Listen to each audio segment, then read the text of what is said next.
మీ ఎలాంటి వ్యాపార ప్రకటనలకైనా వెంటనే మా ఛానల్ సంప్రదించండి. అందరికి నమస్కారం. నేను శిరీష. ఈరోజు మనతో పాటు ఉన్నారు ప్రముఖ ఆధ్యాత్మికవేత్త, జ్యోతిష పండితులు బ్రహ్మశ్రీ నందిబట్ల శ్రీహరి శర్మ గారు. గురుగారితో మాట్లాడతాం.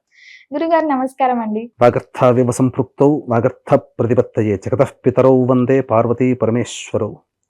ఆదిత్యాయ చ సోమాయ మంగళాయ బుధాయ చ గురు శుక్ర శనిభ్యశ్చ రాహవే కేతవే నమః. శృంగేరి జగద్గురు పీఠాధిపతులకి, కంచి పీఠాధిపతులకి నమస్కారములు తెలియజేసుకుంటూ కార్యక్రమాన్ని ప్రారంభిద్దాం. గురుగారు, ఈ 2025 చూస్తుండగానే అరిపోయింది. సో 2026 ఆంగ్ల నూతన సంవత్సరానికి వచ్చేసాం. ప్రతి ఒక్కరికి ఉంటుంది, మరి రాశి వారికి ఎలా ఉంటుంది ఈ సంవత్సరం అంతా, ఇలాంటి జాగ్రత్తలు తీసుకోవాలని. సో ముఖ్యంగా చూసుకుంటే వృశ్చిక రాశి వారికి ఈ సంవత్సరం ఎలా ఉండబోతుంది అంటారు? ఎలాంటి జాగ్రత్తలు తీసుకోవచ్చు అంటారు? 2026వ సంవత్సరంలో జనవరి నుంచి డిసెంబర్ వరకు వృశ్చిక రాశిలో జన్మించినటువంటి వారికి ఏ విధంగా ఉండబోతుందో తెలుసుకునే ప్రయత్నం చేద్దాం. సాధారణంగా ఈ యొక్క వృశ్చిక రాశిలో జన్మించినటువంటి వారికి గురువు అష్టమ రాశిలో సంచారం చేస్తున్నాడు. కానీ మార్చి 14వ తారీఖు వరకు వక్రీకరించినటువంటి ప్రభావం చేత సప్తమ భావ ఫలితాన్ని కూడా అందివ్వబోతాడు. అయితే గురువు చాలా ప్రధానమైనటువంటి కీలక పాత్ర ఈ యొక్క వృశ్చిక రాశిలో జన్మించినటువంటి వారికి. మార్చి 14 నుంచి జూన్ 1వ తారీఖు వరకు అష్టమ స్థానంలో స్థితి పొంది ఉంటాడు. ఈ కారణం వలన ప్రధానంగా ఈ సమయంలో మార్చి 15 నుంచి మే వరకు కూడా జాగ్రత్తలు పాటించాలి. అంటే ఒక 2.5 నెలలు. మొదటి 2.5 నెలలు అనగా జనవరి నుంచి మార్చి 14 వరకు యోగకాలమే. ఒకవైపు నష్టం అనేటువంటిది, అంటే ఆర్థిక పరంగా కావచ్చు, చేసే ప్రయత్నంలో విఫలం కావచ్చు, ఇలా కొన్ని నష్టాలు ఉన్నప్పటికీ కూడా మొదటి 2.5 నెలలు అనుకూలంగా వాతావరణం ఉంటుంది.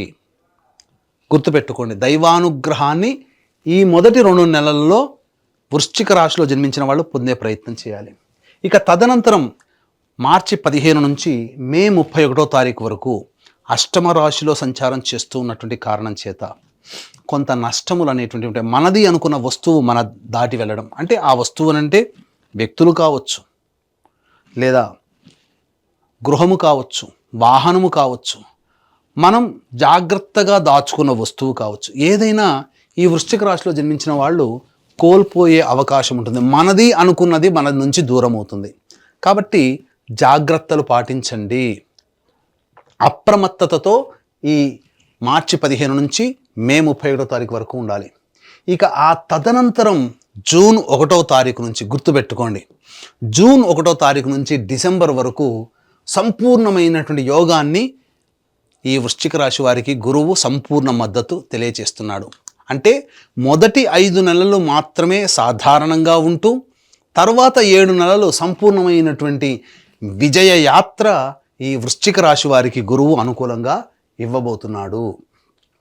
ఇక శనిగ్రహ సంచార ప్రభావం గనక చూసుకుంటే జూలై 26 వరకు ఇక్కడ గమ్మత్తు చూడండి.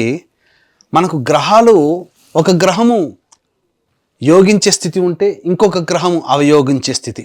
గురువు మొదటి 5 నెలల వరకు సాధారణ ఫలితాలు ఇస్తే, ఇక్కడ శని భగవానుడు మొదటి 6 నెలలు ఏదైతే ఉందో అది ఒక పరీక్షా కాలంగానే ఇస్తాడు. అంటే సాధారణం కంటే కాస్త శుభమైనటువంటి ఫలితాలే ఈ శని ప్రభావంలో కలుగుతుంది. కానీ జూలై 26 నుంచి డిసెంబర్ 10వ తారీఖు వరకు ఈ శని చతుర్థ స్థాన సంచార ప్రభావాన్ని కూడా ఇస్తుంది. ఎందుకంటే వక్రీకరించి ఉంటాడు ఆ సమయంలో. ఈ సమయంలో వృశ్చిక రాశిలో జన్మించినటువంటి వాడికి ప్రధానంగా ఎదురు దెబ్బలు చాలా ఉంటాయి. కానీ ఎంత ఎదురు దెబ్బలు ఉన్నప్పటికీ కూడా ఈ గురువు అనేటువంటి గురువు నవమ రాశి, దశమ రాశి సంచార ప్రభావము చేత జూన్ 1వ తారీఖు నుంచి కాచుకుంటాడు. ఇక్కడ వచ్చేటువంటి ఇబ్బందుల్ని గురువు కాచుకుంటాడు. ఇది వృశ్చిక రాశి వారికి జరిగే యోగము అని చెప్పవచ్చు. మొదటి 5 నెలల్లో గురువు అనుకూలంగా లేకపోయినా శని కొంతవరకు ప్రయత్నం చేసి నిజాయితీని, కష్టాన్ని నమ్ముకుంటే శని ఫలితాన్ని ఇస్తాడు. కానీ ఎప్పుడైతే అర్ధాష్టమ శని దోష ప్రభావమో, అర్ధాష్టమ స్థానంలో రాహు ప్రభావం, పాపగ్రహ ప్రభావం వెరసి ఉన్నప్పుడు ఇక్కడ గురువు కాపాడుతున్నాడు. వృశ్చిక రాశి వారికి అద్భుతంగా బ్యాలెన్స్ అవుతుంది. ఇది కదా ఈ వృశ్చిక రాశి వారు ఈ 2026 సంవత్సరంలో చేసుకున్న అదృష్టము అని అప్పుడు మీరు తెలుసుకుంటారు. సమస్యలు మీద పడతాయి. ఆ సమస్యల నుంచి బయటపడే మార్గం కూడా మీకు తెలుస్తుంది. ఆ తెలిసిన మార్గాన్ని మీరు పట్టుకొని ప్రయత్నం చేస్తే ఈ యోగం ఏంటనేది అప్పుడు మీరు గమనిస్తారు. కాబట్టి అది ఒక రకంగా యోగమనే చెప్పవచ్చు. ఇక కేతుగ్రహ ప్రభావము వెరసి కొంత ఇబ్బందులు అనేటువంటివి కలుగుతాయి. అంటే ఏం జరుగుతుంది? ప్రతి ప్రయత్నంలో కొంతవరకే ప్రయత్నం చేయడం, తర్వాత దూరం జరగడం, ఇలా జరుగుతుంది. అంటే jack of all but master in none అన్నట్టుగా అన్నిట్లో కొద్ది కొద్ది పనులు మాత్రమే చేస్తారు. కాబట్టి ఇక్కడ ఈ కేతు ఇచ్చే అవయోగాన్ని మీరు యోగంగా మార్చుకోవాలంటే పోరాడే ప్రయత్నాన్ని మీరు చేయాలి. అప్పుడే ఈ కేతు వల్ల వచ్చే దుష్ఫలితాలు తొలగిపోతాయి. ఇది ఈ వృశ్చిక రాశి వారు గమనించాల్సినటువంటిది. అయితే ప్రధానంగా విద్యార్థులకి మొదటి 2.5 నెలలు మార్చి 14 ఏదైతే ఉందో కష్టపడితే ఫలితం ఉంటుంది. అంటే అదంతా పరీక్షా కాలమే కదా, మార్చి ఏప్రిల్ నెల అందరికీ కూడా. కాబట్టి ఈ గురువు అష్టమ స్థానంలో ఉన్నప్పటికీ కూడా వక్రీకరించినటువంటి ప్రయత్నం చేత కష్టపడిన దానికి ఫలితం ఇస్తాడు. కానీ అసలు పరీక్ష విద్యార్థులకి ఏప్రిల్ నుంచి మే వరకు ఉంటుంది. ఈ మధ్య కాలంలోనే పోటీ పరీక్షలు ఉంటాయి, అది గుర్తుపెట్టుకోండి. కాబట్టి ఇక్కడ మీరు శని యొక్క ప్రభావాన్ని మీరు గుర్తించాలి. శని ఫలితం ఇవ్వడానికి రెడీగా ఉన్నాడు, కానీ శని ఏం చేస్తాడు? శాసిస్తాడు. కష్టపడి పని చేయి, చదువు, కష్టం తప్ప వేరే మార్గం లేదంటాడు. ఆ విధానాన్ని విద్యార్థులు అలవర్చుకుంటే ఈ గురువు ఇచ్చేటువంటి నెగిటివ్ ఎఫెక్ట్ని శని మాఫీ చేస్తాడు. అందుకనే మొదటి 5 నెలల పాటు విద్యార్థులు కష్టపడడమే నేర్చుకోండి. ఆ 5 నెలల పాటు కష్టపడ్డ ఫలితాన్ని గురువు మీకు యోగాన్ని ఇవ్వబోతున్నాడు, అది తెలుసుకోండి. కాబట్టి మీ కష్టాన్ని మీరు నమ్ముకోండి, అది మీకు విజయాన్ని తెలియజేస్తుంది. ఇది విద్యార్థులకి చెప్పేటువంటిది.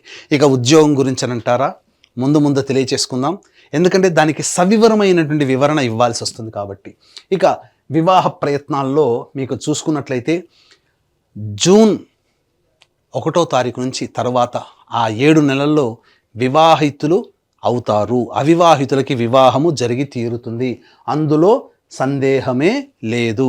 రాసి పెట్టుకోండి. మీకు ఖచ్చితంగా మీరు ప్రయత్నం చేస్తే వివాహం జరిగి తీరుతుంది జూన్ తర్వాత నుంచి, జూన్ నుంచి అని చెప్పవచ్చు. ఇక దాంపత్యము, ఇక్కడ దాంపత్యము అనేటువంటిది కనుక చూసుకున్నట్లయితే ఈ యొక్క వృశ్చిక రాశి వారికి జూలై నెల వరకు కూడా కాస్త ఆటంకాలు ఉంటాయి. దాంపత్య విషయంలో ఇటు గురువు కూడా అనుకూలంగా లేడు, శని కూడా అనుకూలంగా లేని కారణం చేత కొంత పొరపచ్చాలు వచ్చే అవకాశం ఉంటుంది. కాబట్టి వ్యాపారం భాగస్వాముల మధ్య కానీ, జీవిత భాగస్వాములతో కానీ సంయమనం పాటించండి, లౌక్యాన్ని వ్యవహరించండి, ఎక్కువగా వాగ్వివాదాలకి చోటు ఇవ్వకండి మొదటి 6 నెలలు. తదనంతరం అన్ని సర్దుబాటు చేసుకుంటాయని చెప్పవచ్చు. ఇక ఆరోగ్యపరంగా చూసుకున్నట్లయితే ప్రధానంగా ఈ యొక్క వృశ్చిక రాశిలో జన్మించినటువంటి వారు ఫుడ్ కంట్రోల్ అనేటువంటిది పెట్టుకోవాలి, డైట్ కంట్రోల్. దీని వలన సమస్యలు అధికంగా వస్తాయి. ఎందుకంటే అకాల భోజనము, తినకూడని పదార్థాలు తినడం, ఇవన్నీ కూడా మీకు ఎసిడిటీ, గ్యాస్ట్రిక్ ట్రబుల్ లాంటివి, అలాగే జీర్ణం కాకపోవడము, షుగర్ వ్యాధి లాంటి వాటి రావడము, అలాగే కొన్ని దీర్ఘకాలిక వ్యాధుల బారిన పడడం అనేటువంటిది సమస్యలు, గౌట్ సమస్యలు అని అంటారు కదా, అవి వచ్చే అవకాశాలు ఉంటాయి. కాబట్టి డైట్ కంట్రోల్ అనేటువంటిది పెట్టుకోండి, ఆరోగ్యపరంగా సంపూర్ణంగా యోగదాయకంగా ఉంటుంది అని చెప్పవచ్చు. ఇక్కడ ప్రధానంగా ఈ యొక్క సంబంధించినటువంటి దాంపత్యము యోగదాయకంగా మీకు జూలై మంత్ నుంచి ఉంటుందని చెప్పాం కదా. అలాగే సంతానపరంగా చూసుకున్నట్లయితే ప్రధానంగా ఈ యొక్క సంతానపరంగా మీ యొక్క జాతక రీత్యాలుగా వృశ్చిక రాశిలో జన్మించినటువంటి వారికి జూన్ 1వ తారీఖు నుంచి అక్టోబర్ 31 మధ్య కాలములో సంతానము కలుగుతుంది. ఈ సమయంలో కన్సీవ్ అవ్వడం కానీ, సంతానవంతులు అవ్వడం కానీ ఈ యొక్క వృశ్చిక రాశిలో జన్మించినటువంటి వారికి కలుగుతుంది అని చెప్పవచ్చు. దైవానుగ్రహం వల్ల మంచి సంతానము కలుగుతుంది, అందులో మీ అభీష్ట సిద్ధి సంతానం కలుగుతుంది, అది ముఖ్యం ఇక్కడ. ఇక విదేశీయానము అనేటువంటి ప్రయత్నం కనుక చూసుకున్నట్లయితే ప్రధానంగా ఈ సంబంధించినటువంటి సంవత్సరం అంతా కూడా విదేశీయానానికి మాత్రం కాస్త కష్టపడక తప్పదు. ఎందుకనంటే అనవసరమైనటువంటి వృధా ఖర్చులు మాత్రమే మిగులుతాయి మీకు. విదేశీయానానికి అంత అనుకూలంగా లేని సమయము. అయితే కాస్త కొద్దో గొప్ప అనుకూలిస్తుంది, బాగా ప్రయత్నం చేస్తే, మరీ ముఖ్యంగా దైవానుగ్రహాన్ని పొంది ప్రయత్నం చేస్తే జూన్ 1వ తారీఖు నుంచి అక్టోబర్ మధ్యకాలంలో విదేశీయానానికి అనుకూలంగా ఉండేటువంటి సమయం. ఇక ఈ వృశ్చిక రాశిలో జన్మించినటువంటి వారికి రాజకీయ రంగంలో ఉన్నటువంటి వాళ్ళు సాధారణమైనటువంటి పదవులు వచ్చే అవకాశం ఉంటుంది. కాబట్టి ఎక్కువగా డబ్బు ఖర్చు పెట్టి ఆశించి భంగపడడం కంటే ఈ సంవత్సరం ఆగిపోవడమే మేలు అనే విషయాన్ని గమనించుకోవాలి. ప్రచారానికి, ఆర్భాటాలకి, హంగులకి ఎక్కువగా ఖర్చు అవుతుంది తప్ప ప్రయోజనం ఉండదనే విషయాన్ని గమనించాలి. ఇక వ్యాపారానికి సంబంధించి చూసుకున్నట్లయితే ఈ వ్యాపారం మొదటి 5 నెలలు నత్తనడకనగా సాగుతుంది. ఎటువంటి వారికైనా ఏ వ్యాపారం అయినా కనప్పటికీ కూడా. కాబట్టి జూన్ తర్వాతనే వ్యాపారము అభివృద్ధిలోకి వస్తుంది. కాబట్టి నూతన వ్యాపారం ప్రారంభించాలనుకునే వాళ్ళు, వ్యాపార విస్తరణ చేయాలనుకునే వాళ్ళు మీ యొక్క జాతకాన్ని అనుసరించి, మరీ తప్పదనుకుంటే జాతకాన్ని దగ్గరలోని మంచి ఉపాసనా పరులైనటువంటి పండితులకు చూపించి ప్రయత్నం చేసి ముందడుగు వేయండి. లేదంటే జూన్ తర్వాత మంచి ముహూర్తం చూసుకొని మీరు దైవానుగ్రహాన్ని పొందే ప్రయత్నం చేసి తదనంతరం మీరు వ్యాపారాన్ని మొదలుపెట్టండి. అనుకూలమైనటువంటి ఫలితం అనేటువంటిది కలుగుతుంది. ఇక ఈ యొక్క వృశ్చిక రాశిలో జన్మించినటువంటి కళారంగంలో ఉన్నటువంటి వాళ్ళు ఎవరైతే ఉంటారో వాళ్ళకి సాధారణమైనటువంటి ఫలితాలు ఉంటాయి. ఆశించిన మేర ఫలితాలు రాకపోవడము, చేసిన ప్రాజెక్టుల వల్ల కీర్తి ప్రతిష్టలు సాధారణంగానే ఉండడం, ఒకంత మధ్యమ స్థాయి అనగా సాధారణ స్థాయి ఫలితాలు, సాధారణ స్థాయి ప్రజాదరణ ఈ వృశ్చిక రాశిలో జన్మించినటువంటి వారికి కలుగుతాయి. ఎదుటి వారి వలన ఎక్కువగా నష్టాలు పోయే అవకాశం ఉంటుంది. కాబట్టి నమ్మే వ్యక్తులే మిమ్మల్ని మోసం చేస్తారు, నమ్మిన వ్యక్తులే అని గమనించుకోవాలి. ఈ యొక్క వృశ్చిక రాశిలో జన్మించినటువంటి రైతులు ఎవరైతే ఉంటారో వాణిజ్య పంటలు కనుక వేసుకుంటే వాళ్ళకి సంపూర్ణమైనటువంటి యోగదాయకము, ఆశించిన దానికంటే ఎక్కువగా దిగుబడి, రాబడి కూడా ఎక్కువగా ఉంటుంది. కాబట్టి రైతులు ఆ విధంగా ప్రయత్నం చేయండి.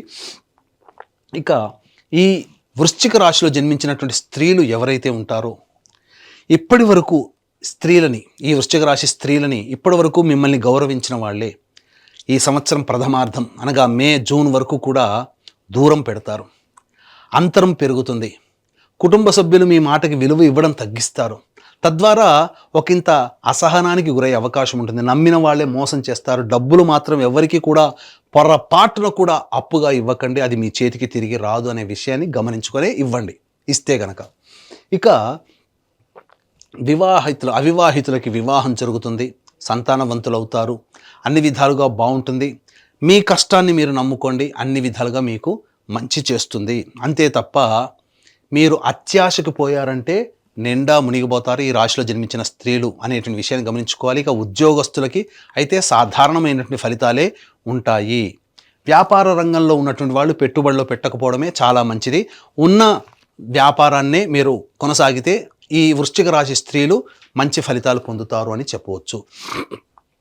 ఇక గమనించుకున్నట్లయితే ప్రధానంగా ఉద్యోగ సంబంధమైనటువంటి విషయాలు ఈ వృశ్చిక రాశి వారికి ఏ విధంగా ఉండబోతుంది అనే విషయాన్ని మనం తెలుసుకుందాం. వీక్షించేటువంటి ప్రేక్షకులు కూడా ఇప్పుడు చెప్పినటువంటి సమస్యల కంటే ఇంకా ఎక్కువగా మీరు సమస్యలు ఎదుర్కొంటున్నట్లయితే మీ యొక్క జన్మజాతకంలో నడుస్తున్నటువంటి గ్రహ దశాంతర దశల యొక్క ప్రభావాలు కావున దగ్గరలోని మంచి ఉపాసనా పరులైనటువంటి జ్యోతిష్యులను సంప్రదించి వారి సలహాలు సూచనలు కనుక పాటించినట్లయితే మరింత మెరుగైనటువంటి జీవితాన్ని పొందుతారని చెప్పవచ్చు. అంతేకాకుండా ఈ యొక్క వృశ్చిక రాశి వారికి ఎన్ని ప్రయత్నాలు చేసినా దైవానుగ్రహం ఉంటేనే ఆ ప్రయత్నాల్లో అభివృద్ధి, విజయాన్ని పొందుతారు. కాబట్టి ఇట్టి దైవానుగ్రహం అందరికీ అందించాలనేటువంటి ఒక సదుద్దేశంతో మన పీఠం ఆధ్వర్యంలో ఈ 2026 సంవత్సరం మొత్తం కూడా ప్రతి నెల ఒక పుణ్యక్షేత్రంలో ఒక పర్వదినం రోజున మీ జాతకరీత్యా కలుగు అన్ని రకాల సమస్యల నివారణకి సర్వదోష నివారణ పూజలు, హోమాలు అంటే ఆరోగ్యానికి మృత్యుంజయ హోమం, ఉద్యోగానికి పురుష సూక్త విధానంగా హోమం, శత్రుబాధ, న్యాయ సమస్యలకి, నరఘోషకి సుదర్శన మూలమంత్ర హోమం, వివాహం కాని వాళ్ళకి హోమాలు, దాంపత్య సమస్యలు, ఆర్థికపరమైన సమస్యలకి లక్ష్మీ మూలమంత్ర సంప్రీతి లక్ష్మీ సూక్త హోమం, ఇలా 21 హోమాది కార్యక్రమాలు మీ గోతనామాదులతో జరిపించి ఒక రక్షణ కవచాన్ని మీకు అందజేయడం జరుగుతుంది. వీడియోలు కూడా మీకు పంపించడం జరుగుతుంది. అవకాశం ఉన్న వాళ్ళు స్క్రీన్పై కనిపిస్తున్నటువంటి నెంబర్లకి కాంటాక్ట్ చేసి మీ వివరాలు తెలుసుకోవచ్చు, మీ వివరాలు నమోదు చేసుకోవచ్చు. ఇక ఉద్యోగ సంబంధముగా ఈ యొక్క వృశ్చిక రాశిలో జన్మించినటువంటి వారికి ఎప్పుడు బాగుంటుంది, నిరుద్యోగస్తులు కొత్త ఉద్యోగం ఎప్పుడు వెతుక్కోవాలి, ఆల్రెడీ ఉద్యోగం చేస్తున్న వాళ్ళకి ఆ సంస్థలోనే అభివృద్ధి ఎప్పుడు ఉంటుంది, లేదా వేరే సంస్థల్లో ఉద్యోగం పొందాలంటే ఏ సమయంలో ప్రయత్నం చేయాలి అనే విషయాల గురించి క్లుప్తంగా తెలియజేసుకుందాం. జనవరి 14 నుంచి ఫిబ్రవరి 12వ తారీఖు వరకు మంచి సమయం, ఆ సమయంలో ప్రయత్నం చేయండి. అలాగే ఏప్రిల్ 14 నుంచి మే 14వ తారీఖు వరకు సంపూర్ణముగా అనుకూలంగా ఉండేటువంటి సమయం, ఆ సమయంలో మీరు ప్రయత్నం చేయండి. అంతేకాకుండా జూలై 16 నుంచి సెప్టెంబర్ 16వ తారీఖు మధ్యకాలము చాలా అనుకూలంగా ఉంటుంది. జనవరి 14 నుంచి ఫిబ్రవరి 13, అలాగే ఏప్రిల్ 14 నుంచి మే 14 మరియు జూలై 16 నుంచి సెప్టెంబర్ 16, ఈ సమయంలోనే నిరుద్యోగస్తులకి ఉద్యోగం లభించడం, ఆల్రెడీ ఉద్యోగం చేస్తున్న వాళ్ళకి మంచి సంస్థల్లో ఉద్యోగం రావడం కానీ, ఉన్న సంస్థల్లో అభివృద్ధి కానీ ప్రమోషన్ కానీ రావడం జరుగుతుంది. మిగతా సమయాల్లో ప్రయత్నం చేయకండి, ఉన్న సంస్థల్లోనే ప్రయత్నం చేసుకోండి, ఉద్యోగం చేసుకోండి. వేరే చోటుకు వెళ్ళి భంగపాటు పడక తప్పదు మిగతా సమయాలలో. ఇక ఈ యొక్క వృశ్చిక రాశిలో జన్మించినటువంటి వారికి గురువు ఎలాగో మొదటి మార్చి నెల వరకు అనుకూలంగా లేడని చెప్పుకున్నాం కదా, మిగతా రాశ్యాధిపతి అయిన కుజుడు కూడా అనుకూలంగా లేడు. అర్ధాష్టమ కుజ ప్రభావం వలన అకాలమైనటువంటి విరోధాలు బంధుమిత్రులతో, అలాగే ఈ సంబంధించినటువంటి వాహన ప్రమాదాలు చోటు చేసుకునే అవకాశం కూడా ఈ యొక్క మార్చి నెల వరకు ఉంటుంది. ఇక ఏప్రిల్ నెల మాసంలో ఆలోచించిన పనులు నత్తనడకన సాగుతాయి. దీనికి తగ్గట్టుగా గురువు కూడా అష్టమ స్థానంలోనే ఉంటాడు. మే మంత్ మాత్రం అన్ని విధాలుగా శత్రువులపై విజయాన్ని పొందుతారు. మే 1వ తారీఖు నుంచి జూన్ 19వ తారీఖు వరకు, జూన్ 19 నుంచి ఆగస్టు 1 వరకు దాంపత్య సమస్యలు, వ్యాపార భాగస్వాముల మధ్య సమస్యలు, లేదా ఎవరితో కలిసి పనిచేసిన వాళ్ళతో సమస్యలు.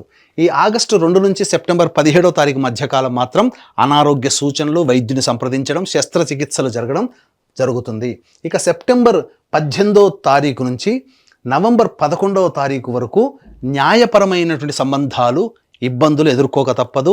ప్రభుత్వం పరంగా పన్నులు చెల్లించాల్సినటువంటి పరిస్థితి. నవంబర్ 12 నుంచి డిసెంబర్ వరకు కూడా కోపతాపాలు ఎక్కువగా ఉంటాయి. ఇతరుల మీద ఆగ్రహము, అసహనం ఎక్కువగా ఉండడం వల్ల సమస్యలు కొని తెచ్చుకుంటారు అని చెప్పవచ్చు. ఏతావాతా చెప్పొచ్చేది ఏమిటంటే, ఈ యొక్క వృశ్చిక రాశిలో జన్మించినటువంటి వారు ప్రధానంగా సమస్యల వలయం అనేటువంటిది ఉంటుంది. సాధారణమైనటువంటి ఫలితాలే ఉంటాయి, మిశ్రమ ఫలితాలు పొందుతారు. కాబట్టి ఈ చెప్పినటువంటి సమస్యల పరిష్కారం కోసం ప్రతిరోజు కూడా హనుమాన్ చాలీసా రోజుకి 5 సార్లు పఠించడం, అలాగే కాలభైరవాష్టక పారాయణం రోజుకి 3 సార్లు పఠించడం చేయాలి. ఇవి సాధారణంగా మీ దైనందిన జీవితంలో వచ్చే సమస్యలు. ఇక సమస్యలు అధికంగా ఉన్నాయంటే ఎలాగో మన పీఠం ఆధ్వర్యంలో జరిగే సర్వదోష నివారణ పూజల హోమాల్లో మీరు పాల్గొనే ప్రయత్నం చేయండి. మరియు మీకు మంచి మంచి విషయాలు మేము తొందరగా మీ దగ్గరికి రావాలన్నా మనం ప్రారంభించినటువంటి సంకల్ప మందిర్ అనేటువంటి ఫేస్బుక్, యూట్యూబ్, ఇన్స్టా మీరు ఫాలో అయ్యే ప్రయత్నం చేయండి. మంచి మంచి విషయాలు మీకు అతి త్వరగా మీకు అందుబాటులో ఉంటాయని చెప్పవచ్చు. గురుగారు, మొత్తం మీద ఈ వృశ్చిక రాశి వారికి 2026 సంవత్సరం ఎలా ఉండబోతుంది, ఎలాంటి జాగ్రత్తలు తీసుకోవాలో తెలియజేసినందుకు ధన్యవాదాలండి. ఈ వీడియో కనుక మీకు నచ్చినట్లయితే లైక్ చేయండి, షేర్ చేయండి, సబ్స్క్రైబ్ చేయండి. మీ విలువైన కామెంట్ని పొందుపరచండి. సర్వం శ్రీ ఉమామహేశ్వర పరబ్రహ్మార్పణమస్తు.